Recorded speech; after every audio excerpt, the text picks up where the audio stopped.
കാസർഗോഡ് ബി.ജെ.പിയിൽ പൊട്ടിത്തെറി. സ്ഥാനാർത്ഥി എം.എൽ. അശ്വിനി ഏകപക്ഷീയമായി കാര്യങ്ങൾ തീരുമാനിക്കുന്നു എന്നാണ് സംസ്ഥാന നേതൃത്വത്തിന്റെ പരാതി.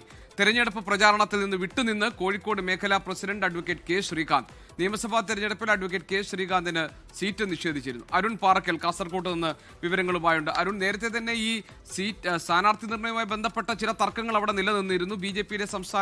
ബി.ജെ.പിയിലെ ജില്ലാ നേതൃത്വത്തിനൊക്കെ ചില അതൃപ്തി ഉണ്ടാകിയിരുന്നു. ചില വ്യക്തികൾക്കും ആ അതൃപ്തി പ്രകടമായിരുന്നു. അപ്പോൾ കെ ശ്രീകാന്ത് മാറി നിൽക്കുന്നതിന് പിന്നിലുള്ള കാരണം എന്താണ്? സ്ഥാനാർത്ഥി ഏകപക്ഷീയമായ തീരുമാനങ്ങൾ എടുത്ത് മുന്നോട്ട് പോകുന്നു എന്നത് ജില്ലാ നേതൃത്വത്തിന് പൊതുവിലുള്ള ആക്ഷേപവും പരാതിയുമാണോ? സംസ്ഥാന നേതൃത്വം ഈ വിഷയത്തിൽ ഇടപെടേണ്ടുന്ന തരത്തിൽ ഈ സാഹചര്യം വഷളായിട്ടുണ്ടോ?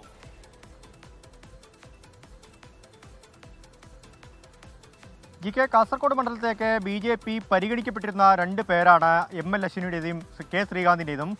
അതിനുശേഷം ആദ്യഘട്ട പട്ടിക വന്നപ്പോൾ ഇരുവരുടെയും പേര് കാസർഗോഡ് മണ്ഡലത്തിലും പ്രഖ്യാപിച്ചിരുന്നില്ല. രണ്ടാം ഘട്ട പട്ടികയിലാണ് എം.എൽ. അശ്വിനി സ്ഥാനാർത്ഥിയാണെന്ന വിവരം പുറത്തു വരുന്നത്. ഇതിന് പിന്നാലെ തന്നെ ചേർന്ന യോഗങ്ങളിലൊന്നും തന്നെ അഡ്വക്കേറ്റ് കെ ശ്രീകാന്തിനെ പരിഗണിക്കുന്നില്ല എന്നാണ് അദ്ദേഹത്തിൻ്റെ പരിഭവം. തെരഞ്ഞെടുപ്പ് കമ്മിറ്റി ഓഫീസിൻ്റെ ഉദ്ഘാടനം ഉണ്ടായിരുന്നു. ആ ഉദ്ഘാടനത്തിൽ പോലും കെ ശ്രീകാന്ത് പങ്കെടുത്തിട്ടില്ല. ജില്ലാ നേതൃത്വവുമായി കടുത്ത ഭിന്നതയുണ്ട് എന്നാണ് നമുക്ക് മനസ്സിലാക്കാൻ കഴിയുന്നത്. അദ്ദേഹവുമായി ബന്ധപ്പെട്ട അടുത്ത വൃത്തങ്ങളും ഇക്കാര്യം സൂചിപ്പിക്കുന്നുണ്ട്.